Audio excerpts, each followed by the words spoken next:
Apa kabar Bang Pangi? Kabar baik, Bang Hotman. Terima kasih Bang. Salam sehat, salam hormat. Salam sehat. Salam sukses untuk kita semua. Iya.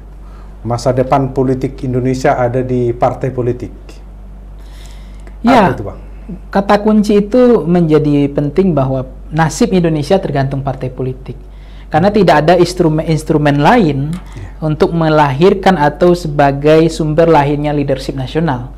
Kan tidak ada dari LSM, kelompok kepentingan, dari NGO, atau dari civil society, nggak ada, proporsional nggak ada.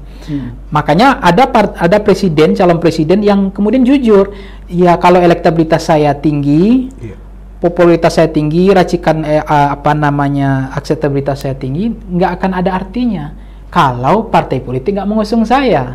Makanya banyak juga kan kader-kader eksternal yang bukan kader partai, belakangan juga kadang-kadang mereka juga nggak percaya diri gitu. Karena elektabilitas yang bagus itu juga tidak ada jaminan. Karena boarding pass ada pada partai politik. Jadi penting partai politik untuk Indonesia, masa depan Indonesia tergantung partai politik hari ini. Kalau partai politiknya salah melakukan seleksi pada kandidasinya, kemudian mereka tidak bisa meramu siapa capres yang paling tepat untuk konteks keindonesiaan kita hari ini, yang bisa menjawab tantangan yang begitu berat ke depan, yang bisa mengurangi persoalan yang dihadapi oleh rakyat hari-hari ini. Masalah yang rakyat yang makin sulit, rakyat daya belinya juga menurun, kemudian kondisi situasi politik peta global juga nggak bisa dipastikan gitu. Nah, itulah kemudian ya menurut saya partai politik itu kalau tidak hati-hati untuk melakukan pada tahap kandidasi ini, maka varian menu yang disajikan kepada kita nggak punya varian lain juga. Kita hanya memilih sesuai yang mereka sudah seleksi. Jadi kita hanya memilih yang ada di meja saja. Nah, partai politik lah yang menghidangkan ke atas meja menu apa yang paling cocok untuk Indonesia ke depan. Sehingga partai politik, Bang Hotman, dia mestinya punya sense of politik, memahami apa kebutuhan kebangsaan kita hari ini. Siapa calon presiden yang paling tepat untuk mengatasi persoalan itu, menjawab tantangan itu. Karena kian hari tantangan makin berat. Nah, kalau salah melakukan kandidasi, kemudian diberikan kepada apalagi menunya terbatas, hanya jengkol dan pete gitu kan, hanya muka-muka lama, tidak ada tokoh alternatif, tidak ada pilihan segar, apalagi saya lihat miris juga ada politisi apalagi sekelas partai penentu di Indonesia, mereka minta 2 pasang lagi gitu, rematch pilpres yang head to head lagi. Ini kan miris gitu. Kenapa sih mereka nggak mau belajar gitu? 270 juta kita punya penduduk, kok kita hanya dihadapkan 2 calon presiden? Kok seolah-olah kita nggak punya lagi stok calon potensial yang segar gitu atau alternatif lain gitu? Kenapa hanya wajah-wajah itu dan mau dihadapkan 2 calon lagi? Di bipolarkan kan?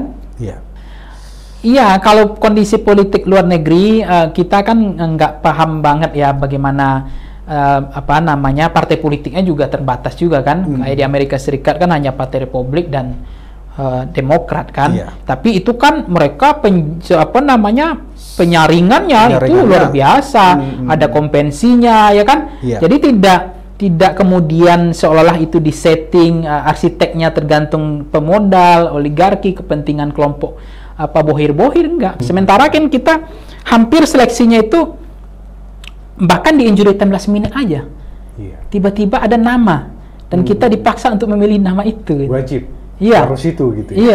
Tidak ada proses yang panjang tadi, seleksi dari rakyat. Jadi artinya rakyat hanya dilibatkan pada level election, tetapi pada level kandidasi kan itu sebenarnya itu zonasinya wilayahnya partai politik kan. Nah, kalau partai politiknya menghidangkan menu-menu yang berkualitas, nanti kan pemilih juga semangat gitu.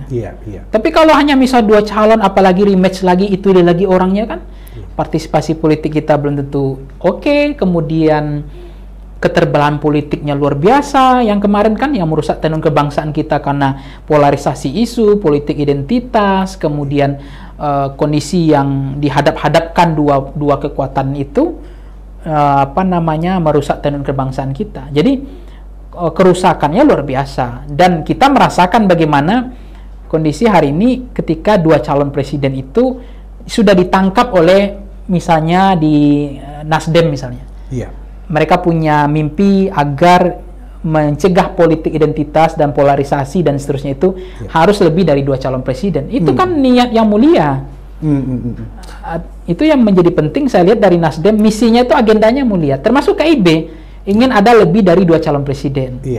Makanya kehadiran KIB sama Nasdem membuat kutub baru, tidak mau jadi partai pengikut dari Gerindra dan Golkar, dan kan kunci partai koalisi kita hanya 3, Gerindra, PDIP dan Nasdem hari ini gitu. Udah semakin mengerucut kedua calon ini Bang, kalau Bang melihat Bang. Kondisinya sebetulnya sekarang masih banyak orang mengatakan 3-4 itu mungkin, bukan tidak mungkin. Tetapi makin ke hari nanti tentu ada yang mengalami patahan di tengah jalan, ada yang ya bisa dijegal, bisa kemudian politik jegal menjegal itu kan itu yang dikhawatirkan. Jadi di skenario kan didesain hanya 2 calon lagi kan. Nah artinya terbatas lagi pilihan kita ke depan. Dan itu agendanya protokol oligarki, bukan agenda rakyat gitu. Kalau agenda rakyat semestinya kontestasi saja, tanding aja. Ngapain harus dibuat simulasi 2 calon presiden gitu loh. Jadi karena kan kalau 2 calon ini kan seolah mereka sangat bisa menjadi arsitek mengatur rakyat, selera rakyat gitu. Jadi calon presiden kita ini mestinya harus goodbye lah dari agenda protokol oligarki ini. Buktinya hari ini kita, menurut saya, infrastruktur pada era Pak Jokowi itu bagus. Itu keunggulan beliau. Itu tidak tidak bisa dilakukan oleh Pak SBY sebagus sekarang. Walaupun ada persoalan yang kereta cepatnya masih ada komplikasi masalah, tetapi Demokrat juga punya keunggulan. Bagaimana mengangkat kelas menengah, kemudian daya beli masyarakat, kemudian Demokrat bisa membuat rumah tangga itu stabil, karena kenaikan harga itu dibantu sama subsidi tadi yang besar tadi. Nah, cuma ini pilihan, kalau ingin pilih Demokrat, pilihlah Demokrat karena ekonomi bagus gitu.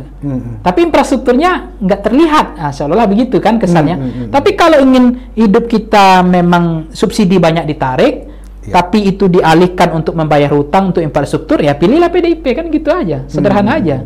Jadi kayaknya seperti itu, polarisasinya seperti itu ya Pak? Mestinya 2 partai ini sudah tarung pada ide itu. Bang Pangi, ini di survei terakhirnya Voxpol yang punyanya Bang Pangi ini siapa sih capres-capres yang potensial terkuat ini di 2024 ini? Ya, data terakhir kita itu bulan Juli ya, itu memang masih tetap nama Ganjar, kemudian Anies dan Pak Prabowo itu elektabilitas papan atas ya. 3 itu ya? 3 besar itu. Nah, cuma menurut saya itu masih kompetitif, tidak terlalu jompang juga, dan itu tidak kemudian seperti Pak Jokowi yang leading sendiri gitu, hampir nggak ada lawan tanding kan. Nah ini kan masih pada level margin of error, masih level confident yang sebetulnya ini sangat dinamis gitu, fluktuatif. Jadi nggak bisa diprediksi Mas Ganjar menang terlalu dini dan terlalu subuh, dan ini awal-awal, ini kan halaman picture-nya in zoom halaman penduluan, kita paksa halaman kesimpulan seolah-olah Ganjar menang atau Anies menang atau Prabowo menang. Ini sangat kompetitif, dan apalagi Ganjar sama Anies ini belum kampanye. Beliau masih terikat karena jadi gubernur. Tidak bisa menyapa, menyalami masyarakat seluruh Indonesia. Belum ada relawan yang bisa dia kondisikan untuk berkampanye. Penyampaian visi kecapresan belum. Karena beliau masih menjadi pejabat kepala daerah. Nah, bagaimana dengan Pak Prabowo? Pak Prabowo udah 3 kali pemilu kampanye. Dan beliau hari ini punya panggung sebagai Menteri Pertahanan. Nah, bagaimana nanti, apakah elektabilitas beliau stagnan atau ada tren kenaikan atau sudah klimaks itu? Nah, sementara dari tingkat kedikenalan Ganjar Anies ini ada ruang yang masih kemungkinan masih dipompa terus, ada insentif besar gitu. Jadi ada peluang mereka untuk menaikkan rating elektabilitas mereka. Karena tingkat presentasi, tingkat kedikenalan dan kedisukaan mereka baru 60%, ada yang 70%. Sementara pada Pak Prabowo tingkat kedikenalan kedisukaan udah hampir 90%. Jadi masih ada space ruang untuk memompa elektabilitas. Sebenarnya kalau kita melihat secara penyamaan persepsi safari politik, chemistry politiknya antara PDIP, Nasdem, PKB dan Gerindra ini hampir tidak ada kesulitan. Platform ideologi sesama ya, politik kebangsaannya sama. Kemudian platform programatik termasuk penyamaan chemistry politiknya, mereka sama-sama dalam pemerintahan.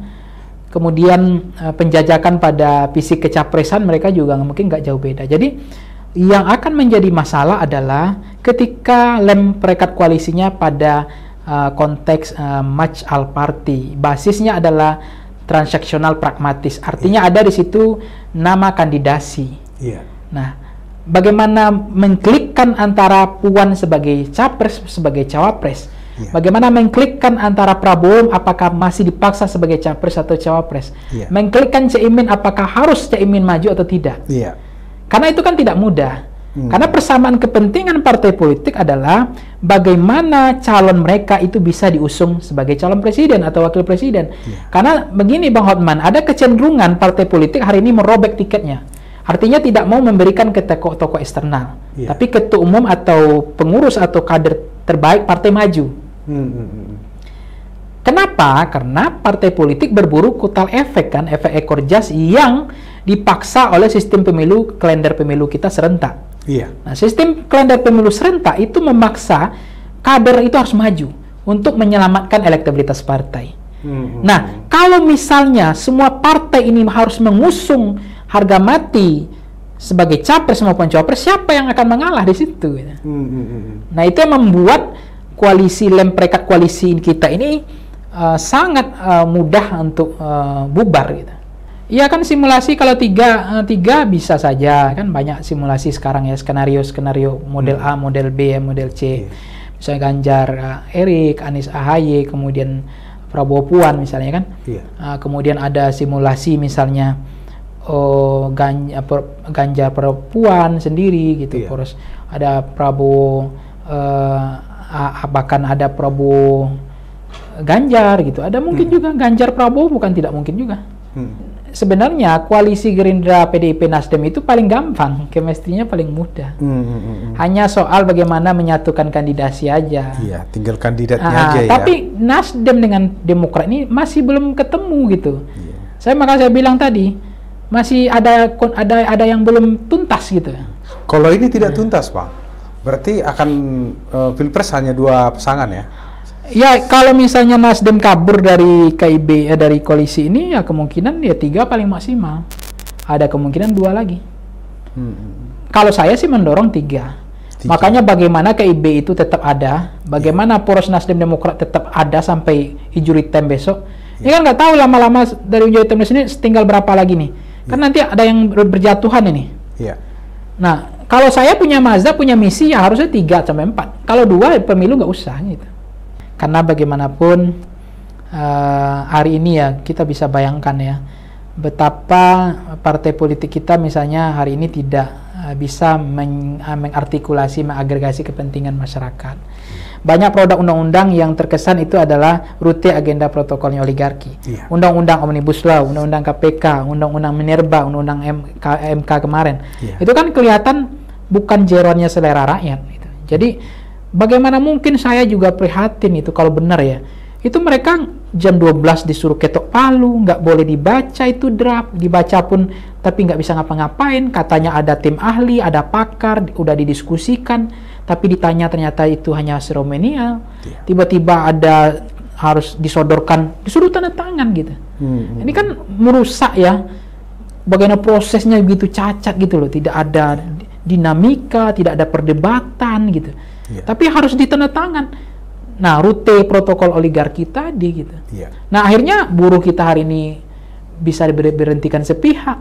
Pesangon mereka bisa nggak dikasih gitu. Dan hari ini betapa bagaimana masyarakat hari ini nggak bisa ngapa-ngapain gitu. Nah, ini mau kita rubah atau tidak itu tergantung partai politik juga. Karena partai politik kita ini kan partai politik kan harus kuat. Kalau dia kuat, dia nggak bisa di drive dong. Tapi kalau dia lemah, nggak punya sumber daya, nggak punya logistik, dia kan bisa di drive oleh kepentingan. Berarti abang melihat jalan buntu berarti ya? Saya lihat kemarin kebanyakan partai politik kita hari ini di drive. Karena produknya tadi kelihatan. Tukang stempel. Iya, tukang stempelnya oligarki. Ya nggak ada kan bagaimana mungkin kita hari ini dipaksa untuk bayar, ya data itu kan ada di media tuh. Hampir 525 triliun kan itu baru bayar bunga. Nah, dengan cara apa? Subsidi rakyat dihabisi kan, disikat kan. dialihkan untuk bayar bunga yang 500 triliun ini. Padahal itu kan 500 triliun itu kan hanya berapa persen dari APBN kita. Iya. Anggaplah 5.000 triliun APBN kita, hanya 500 triliun, ya kan? APBN kita hampir 3.000, Bang. 3.000. Sekian, iya. Iya. Jadi karena memang agendanya, rutenya partai politik kita adalah bukan rute jeroan masyarakat, selera masyarakat, tapi seleranya pemilik modal kan. Itu makanya saya bilang partai politik harus disubsidi oleh negara gitu. Iya. Supaya dia mandiri, supaya dia kuat, supaya oligarki ini tidak bisa lagi mengendalikan partai politik kita. Iya. Kita paham bagaimana Akbar Tanjung ya, mohon maaf bisa langsung jadi beliau kader terbaik partai. Kontribusinya jelas sudah berdarah-darah membesarkan partai, orang terbaik di partai politik. Tetapi di dalam pemilihan ketua umum, Akbar Tanjung bisa nggak terpilih. Ketika masuk pemilik modal tadi, kelompok oligarki tadi. Iya. Dan itu Akbar Tanjung merasakan bagaimana partai setelah itu didrive oleh kepentingan mereka kan. Iya. Nah, ini pengalaman-pengalaman seperti ini, biaya pemilu kita mahal. Biaya partai apalagi lebih mahal lagi. Kantornya, DPC-nya, DPW-nya itu harus disewa. Iya. Setiap pertemuan muktamar, mukernas, rakernas itu butuh pesawat, nggak jalan kaki DPW, DPC ke Jakarta di mana acara kongres itu butuh biaya. Iya. Belum biaya iuran biaya bulanan partai, ya kan? Biaya kaderisasi, biaya sosialisasi, biaya pendidikan politik. Nah, dari mana sumbernya? Iya. Selama ini kan terkesan disuruh banyak yang kemudian mereka menjadi korban dari sistem itu. Iya. Ya, lihat aja pengakuan mereka. Saya dipaksa untuk cari duit. Ditugaskan partai. Ya, saya lakukan ini. Tapi saya korban dari bagaimana dijadikan sebagai ATM-nya partai. Jadi bukan maunya saya untuk korupsi, tapi ini perintah partai. Yeah. Karena partai nggak punya uang, nggak punya badan usaha kan. Yeah. Nah, kenapa kita kemudian munafik gitu, ndak jujur dengan diri kita? Yeah. Ya kan makanya iuran partai itu hari ini satu suara 1.000. Kan dulu pernah 100 rupiah ya, sekarang udah 1.000. Nah, besok naik 3.000. Konteks hari ini memang nggak pas, karena kondisi lagi susah. Yeah. Tapi demi menyelamatkan partai kita ke depan, supaya partai kita mandiri, punya wibawa, tidak ditaklukkan oleh agenda kepentingan pemilik modal oligarki itu, supaya dia bisa mengesahkan undang-undang yang sesuai dengan selera rakyat. Yeah. Itu dia harus disuntik oleh anggaran APBN ini. Nah, kalau disuntik sekarang berapa? 3.000 triliun atau berapa triliun? Itu kalau dikasih 3.000 per suara, partai yang lolos di parlemen sekarang, itu baru 0,0 sekian dari APBN kita. Iya. Jadi nggak signifikan juga. Terus maunya berapa kira-kira mungkin? Ya, katanya mau 3.000. 3.000, tapi itu belum layak juga. Menurut saya masih belum. Harusnya hitung-hitungannya bisa 7.000 kan? 7.000 sampai 10.000 jadi supaya gitu. Partai kita itu mandiri gitu. Iya. Tapi tetap ada pertanggungjawaban karena itu dana publik. Iya. Jangan digunakan untuk diskotik ya kan? Iya. Untuk hiburan, tiba-tiba udah berjudi kan pengurus partai semua kan karena duit banyak kan? Iya, nah, tentu harus dipertanggungjawabkan, ada transparansinya. Itu salah satu cara untuk menyelesaikan soal korupsi di partai politik kita. Jadi nggak perlu cari dana lagi kader-kader ya? Iya, nggak perlu lagi dipaksa untuk ditugaskan untuk cari dana. Gitu. Iya. Kan kita ingat komentarnya Nazarudin, saya ditugaskan partai. Iya. Karena partai nggak ada punya berangkas. Iya. Akhirnya lebih memilih jalur-jalur ilegal, jalur-jalur uang-uang yang nggak jelas itu kan. Kenapa nggak disahkan aja, jangan munafik gitu loh, kasahkan aja. Supaya partai kita ini, mereka besok itu punya bergening, agak berdiri sedikit gitu loh. Bisa mandiri, nah, mandiri kepentingan konstituennya. Ya, bisa memperjuangkan kepentingan selera rakyat. Iya. Kalau sekarang gimana? Lahirnya undang omnibus law aja nggak bisa ngapa-ngapain. Karena memang itu kelihatan di drive banget partai politik kita. Gitu ya Bang ya. Dan termasuk ketua umum partai hari ini kan kita tahu gimana. Ya kan? Karena biaya pemilu ini mahal. Biaya untuk menjadi ketua umum partai juga nggak mudah kan itu. Nah, tapi saya nggak mau sebut nama, kan itu kan sensitif banget. Tetapi kita lihat aja, mungkin kita bisa rasakan. Terus bagaimana nanti bangsa ini kalau seperti Bang bisa di-drive seperti itu Bang? Iya banyak akhirnya hari ini kan masyarakat makin tercekik, ya udah beli begini, masyarakat makin susah. Tapi politisi nggak bisa ngapa-ngapain kan itu. Mestinya kalau mereka tidak di drive, harusnya kan mereka bisa melakukan hati-hati lah kan, membuat kebijakan, dipikirkan lah dampaknya. Dalam kan. anggota parlemen itu seharusnya kan tugas dia bicara kan. Iya, tetapi mereka kan diselesaikan di ruang fraksi itu. Ya. Mereka, hati mereka sebenarnya di rakyat, tapi nggak bisa ngapa-ngapain gitu. Itu yang saya banyak rasakan. Itu gimana cara memecah kebuntuannya itu? Itu tadi kasih APBN Iya, untuk partai politik kita, supaya mereka nanti mandiri. Supaya mandiri ya. Memang itu penting ya Bang ya. Jadi supaya nggak ada lagi alasan untuk cari kader, untuk cari dana gitu. Dan termasuk oligarki tidak bisa lagi ngatur-ngatur partai. Bang Pangi, terima kasih banyak Bang. Oke, Kita Bang hari Hotman. ini semoga bermanfaat buat pendengar kita di seluruh Indonesia. Terima kasih banyak Bang. Siap, Abang Hotman.